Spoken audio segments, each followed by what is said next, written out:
Bienvenue à la séance d'orientation de votre programme MBSR Live Online Certifiant. Bonjour, je suis Inéd Rudnicki et je suis votre enseignante pour ce cycle. Cette séance d'orientation est conçue pour vous donner quelques repères sur l'organisation du programme et quelques recommandations pour vous aider à vous organiser pendant les prochaines semaines afin de profiter au maximum de ce que vous allez apprendre et pratiquer pendant ces 8 semaines. Tout d'abord, je voudrais vous féliciter d'avoir fait ce choix, de prendre en main votre stress, de faire quelque chose de concret pour votre bien-être mental et physique et pour votre santé. Ce programme est tellement célèbre, il n'a plus vraiment besoin d'une introduction, mais pour ceux et celles qui ne le connaissent pas ou peu, permettez-moi de vous donner une brève historique du programme.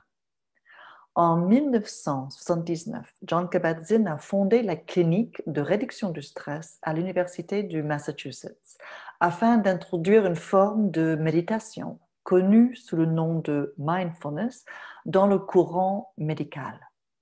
Lorsque Jon Kabat-Zinn a créé ce programme, il travaillait comme biologiste moléculaire et avait une pratique de la méditation depuis longtemps.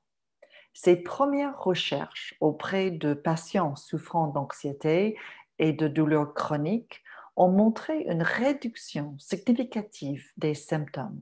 Depuis lors, de nombreuses recherches ont montré les avantages de la pleine conscience dans le traitement du stress, de la dépression, de la toxicomanie, de la douleur et de la maladie. Depuis plusieurs décennies, ses premières expériences à la fin des années 70, le Centre de Mindfulness de l'Université de Massachusetts continue d'enseigner cette approche systématique de l'utilisation de la pleine conscience dans le but de réduire le stress et changer sa relation avec le stress. Depuis la création de MBSR, plus de 20 000 personnes ont suivi le programme de formation de MBSR et d'innombrables autres dans le monde entier. J'enseigne le programme MBSR en présence depuis 2008 et en ligne depuis 2014. Au cours des prochaines semaines, nous allons développer ensemble une solide base de pratique de la pleine conscience. Cette formation de 8 semaines propose la méthodologie scientifiquement testée, développée par Jon Kabat-Zinn et vous donne les outils pour mobiliser vos ressources intérieures, réduire votre réactivité face aux situations stressantes et répondre aux défis de la vie quotidienne avec résilience et présence. Alors, qu'est-ce que c'est la pleine conscience? Jon Kabat-Zinn l'a définit comme ceci. La pleine conscience est la conscience qui se déploie lorsque nous sommes attentifs volontairement au moment présent. Pensez-y, le passé a disparu et l'avenir n'est pas encore arrivé. Par conséquent, de manière très concrète, le moment présent est le seul moment dont nous disposons pour percevoir, apprendre, grandir et guérir. C'est à partir de la prise de conscience née de la pleine conscience que nous avons la chance de reconnaître et de répondre de manière plus proactive et plus efficace aux défis et aux exigences de la vie quotidienne. Ainsi, dès le premier module de la première semaine, nous apprendrons à intégrer la pleine conscience dans nos vies par une pratique formelle et informelle de la pleine conscience. Alors, je voudrais juste vous dire brièvement ce que je veux dire quand je parle de la pratique formelle ou de la pratique informelle. La pratique formelle est définie comme un moment de la journée que nous mettons de côté pour méditer. Par exemple, en pratiquant la méditation par balayage du corps ou la pratique de la méditation assise. Elle est également formelle parce que nous adoptons les conditions physiques de la pratique. Nous ne faisons pas la vaisselle en écoutant le scan corporel. Nous ne faisons pas la pratique de yoga en vérifiant les messages qui arrivent sur notre téléphone. Nous ne nous mettons pas en méditation en notant le temps, de temps en temps, les choses à faire pour la journée sur notre liste à faire. Nous faisons la pratique de la manière prescrite et nous avons réservé un lieu et un temps pour le faire. Par exemple, prendre une douche, préparer un repas, parler avec nos enfants ou notre partenaire, participer à une réunion d'affaires ou conduire la voiture sont autant d'occasions d'être éveillés et conscients et font partie de la pratique informelle. Ce programme est en fait essentiellement une invitation, formelle et informelle. Le cycle MBSR nous invite à ce qui, j'espère, sera une expérience potentiellement profonde et guérisseuse. Cette expérience implique, même exige, un engagement personnel important et une fidélité importante aussi. John Kabat-Zinn dit, vous n'avez pas besoin d'aimer ça, vous avez juste besoin de le faire. Et plus tard, nous allons faire une courte méditation sur le faire et le être. Et vous allez peut-être dire, mais il a mis tant d'emphase sur le fait de faire tout à l'heure. Mais cela veut dire, et c'est ce que nous, les enseignants de la MBSR, voulons dire lorsque nous parlons de discipline intérieure.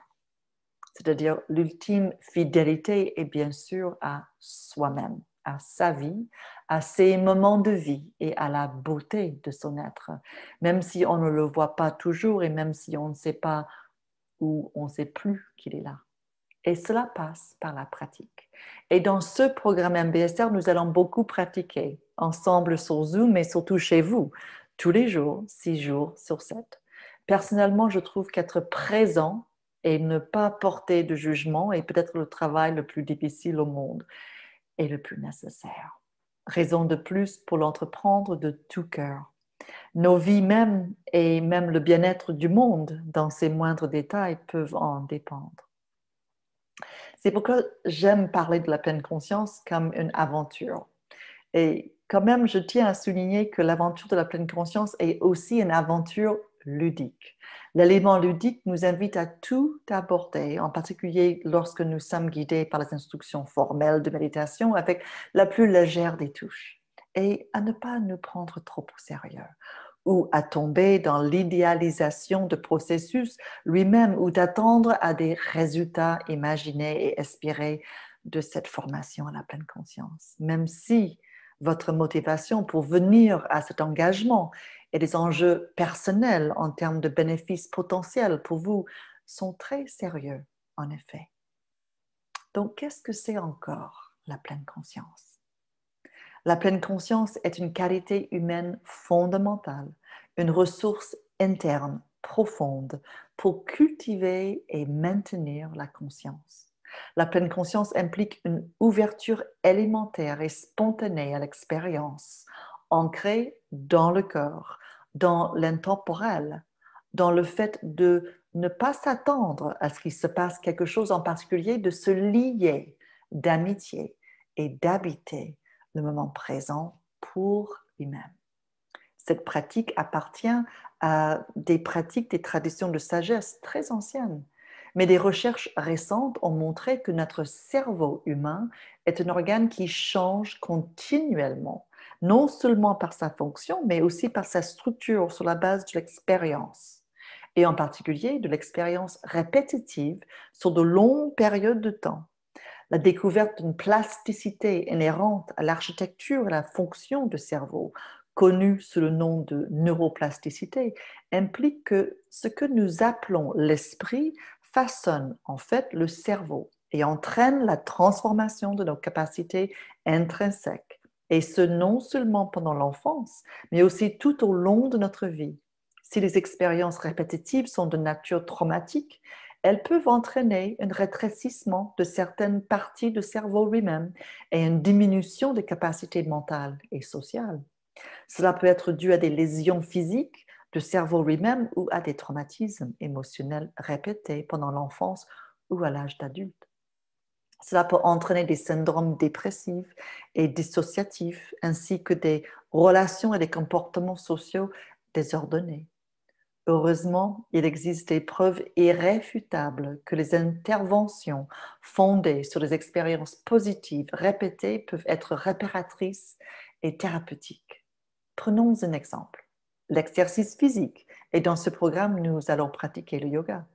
L'exercice physique en soi, qui a tendance à être parfois très répétitif lorsqu'il est pratiqué régulièrement, est un facteur majeur de changement neuroplastique dans le cerveau. C'est pourquoi l'exercice physique est l'un des facteurs les plus importants pour restaurer et maintenir la santé mentale et physique tout au long de la vie. On peut comprendre cela facilement lorsqu'il s'agit de l'exercice physique, mais en fait, c'est la même chose pour le mental. Le programme MBSR est avant tout un entraînement de notre mental. Des études de plus en plus nombreuses menées en laboratoire sur des méditants ont montré que les pratiques répétitives au cœur des disciplines méditatives peuvent entraîner des changements neuroplastiques positifs qui reflètent un bien-être mental et physique accru, comme un meilleur équilibre émotionnel, de la compassion et aussi le développement d'un véritable bonheur, ainsi qu'une expérience moins extrême de stress et de traumatisme lorsqu'elle se produit. Ainsi, l'esprit peut changer le cerveau. Cela signifie que lorsque nous entraînons notre esprit par le biais de disciplines méditatives telles que le MBSR, nous pouvons devenir capables de voir plus clairement et d'agir spontanément avec plus de conscience, de compassion et de sagesse. Et ce que nous appelons l'esprit n'est pas bien sûr séparé de ce que nous appelons le cœur, les émotions dites positives d'amitié, d'amour, patience. Dans ce programme, le cœur de ce travail consiste essentiellement à se lier d'amitié avec votre corps et à se lier d'amitié avec votre expérience, avec douceur et acceptation, quelle que soit votre expérience dans le moment. C'est en soi un changement majeur dans beaucoup de nos attitudes habituelles. Devenir ami avec mon corps, faire ami avec mon expérience, même si elle est douloureuse ou difficile. Et bien sûr, le conteneur de tout cela, c'est la pleine conscience. Je voudrais juste dire un mot sur l'engagement. C'est votre engagement dans la pratique qui est important ici et dans ce programme. Et paradoxalement, votre volonté de vous engager dans la pratique pour elle-même, d'être en contact avec la vie qui se déroule, quel que soit à un moment donné, sans être trop attaché au résultat. Je vous invite donc au cours des prochaines semaines à vous engager avec un esprit et un cœur ouverts sans nécessairement penser à ce que vous allez en retirer et à vous engager quand même. Un geste de foi en vous-même, en votre potentiel et en vos possibilités. Je me suis efforcée de faire en sorte que l'expérience de cette formation en ligne corresponde à celle du cours MBSR de 8 semaines en présentiel.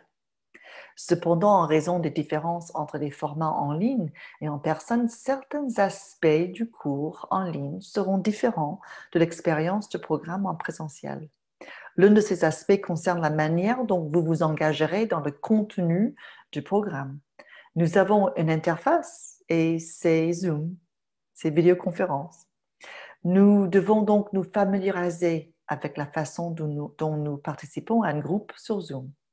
C'est important de faire en sorte que vous pouvez porter les casques pour garder la confidentialité de nos échanges si vous partagez un espace avec les autres. C'est important aussi de prévoir un espace de pratique, non seulement pendant la séance de Zoom, mais aussi pour votre pratique à domicile, là où vous pouvez faire les exercices sans être dérangé si possible et en étant déconnecté de votre téléphone, bien sûr.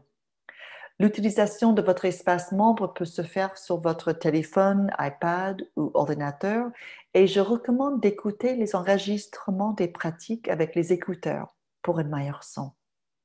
C'est important aussi de penser dès maintenant à comment vous allez organiser votre temps et votre espace pour la pratique à domicile. J'aimerais bien vous recommander de prévoir un moment dans votre semaine tous les jours où vous pourrez consulter le matériel de pratique à domicile tous les jours, 6 jours par semaine. Soyez doux avec vous-même pourtant et faites de mieux que vous pouvez. Je vous propose d'inscrire les dates dès maintenant dans votre calendrier, notamment la journée de pleine conscience. Avant le début du programme, je vous suggère d'informer votre entourage que vous participez à un programme de 8 semaines qui comprend un entraînement intensif et la pratique de techniques de pleine conscience qui inclut la relaxation, la concentration, le yoga, la méditation, l'autoréflexion et les échanges en groupe. Je vous invite à solliciter leur compréhension, leur soutien et même leur aide. Si vous avez des enfants, ils doivent savoir que ce programme comprend environ 45 minutes de pratique personnelle par jour. S'ils ne sont pas d'habitude de vous voir accorder à vous-même un temps personnel, expliquez-leur qu'il s'agit d'une forme de soin et de développement de soi et que vous faites quelque chose de concret pour votre bien-être afin d'être plus résistant au stress, d'être plus heureux et d'améliorer vos relations aussi. Dans chaque séance sur Zoom, nous commencerons avec un centrage guidé, ensuite un cours didactique d'environ 1 heure. Ensuite, nous aurons environ 1 heure d'échange en groupe et parfois en petits groupes. Ceci sera le format plus ou moins de nos séances hebdomadaires par vidéoconférence.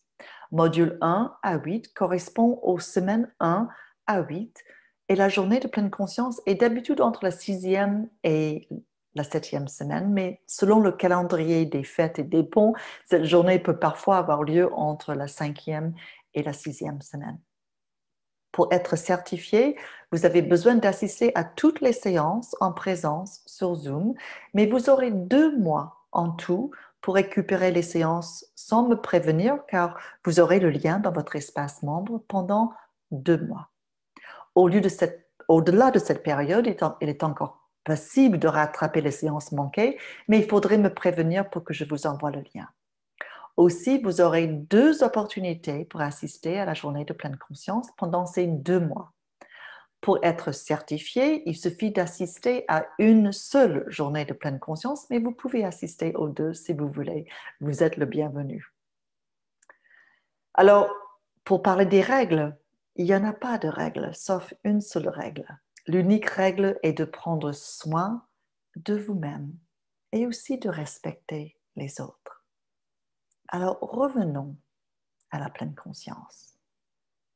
La pleine conscience consiste à être pleinement conscient de ce qui se passe dans le moment présent, sans filtre ni lentille de jugement. Elle peut être appliquée à n'importe quelle situation.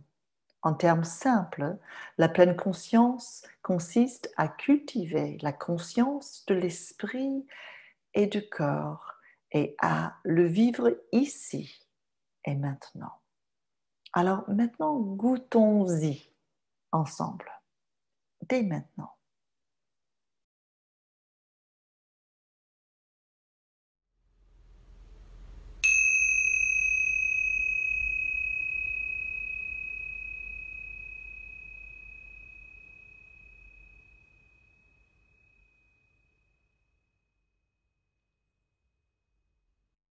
Alors je vous invite de retirer vos sens, vos pensées, vos réactions de tout ce que je viens de dire depuis un certain temps et juste laissez-vous arriver ici et maintenant. Alors, c'est juste une petite expérience, donc il n'y a pas une bonne ou une mauvaise façon de faire cela. Laissez tomber le jugement et laissez-vous aller à considérer que en fermant les yeux, en tournant une attention bienveillante envers notre expérience à présent, nous sommes tous en train de quitter ce mode faire. Nous sommes en train de faire une séance d'information et le mode faire consiste à penser et à faire. Le mode faire consiste à analyser et à agir en fonction de ce qui doit être fait. Une décision, une action, une contribution, une réception. Donc le mode faire est la façon dont nous avons tendance à être la plupart du temps.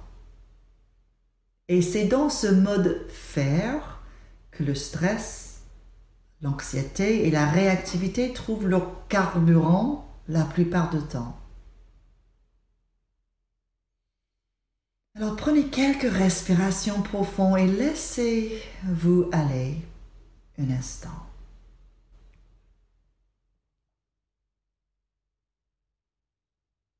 Laissez-nous voir que vous pouvez permettre à votre conscience d'être ici, maintenant. Corps, respiration, sentiment.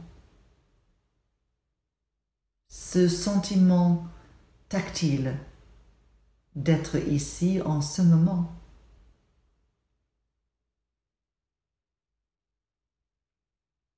Conscient de votre environnement, de ce qui vous entoure.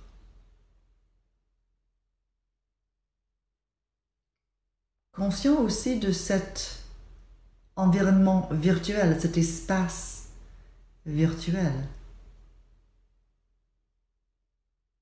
à travers lequel nous sommes connectés. Conscient des sons, des bruits, des mouvements peut-être dans votre espace et dans cet espace partagé aussi.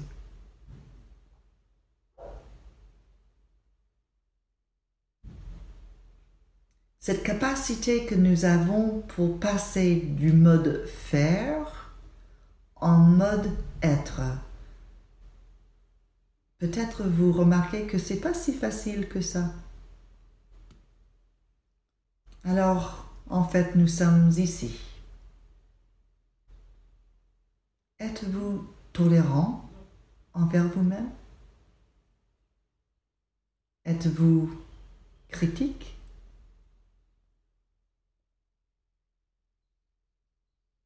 Je vous invite à adoucir vos yeux et à adoucir votre cœur envers vous-même à présent.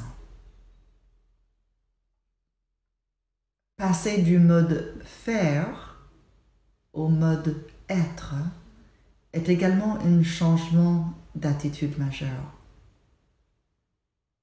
Dans notre culture, l'autocompassion n'est pas vraiment à l'ordre du jour.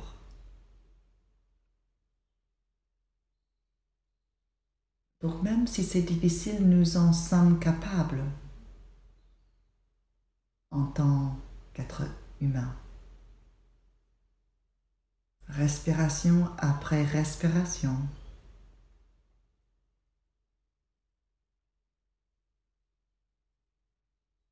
Présent.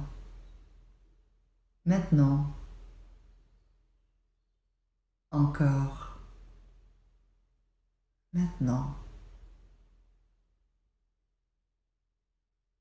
Ce passage de faire à être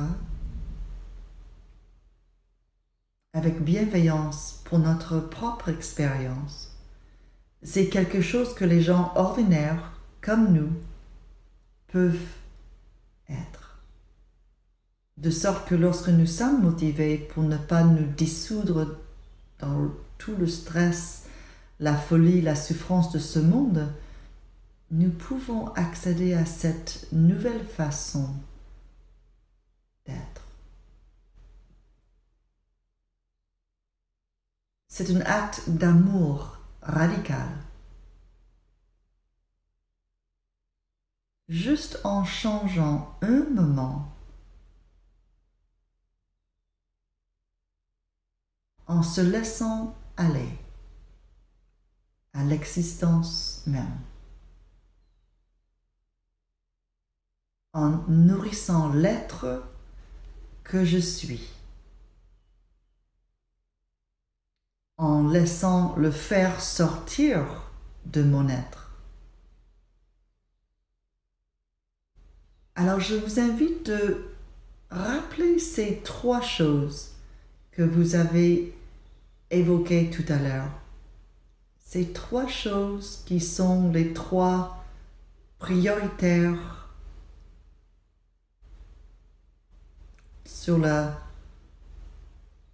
haut de votre liste des choses stressantes dans votre vie. Peut-être il y en a moins, peut-être il y en a plus.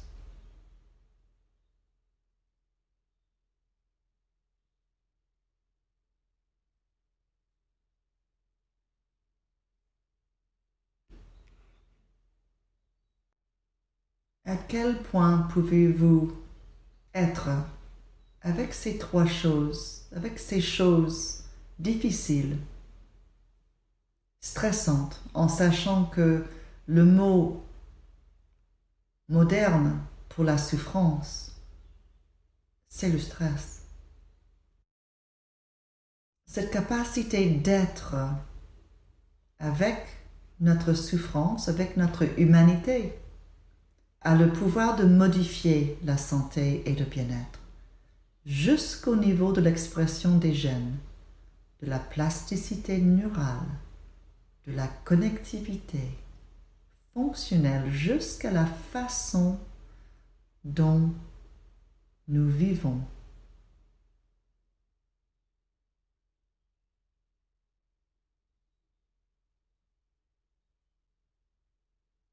Respiration après respiration.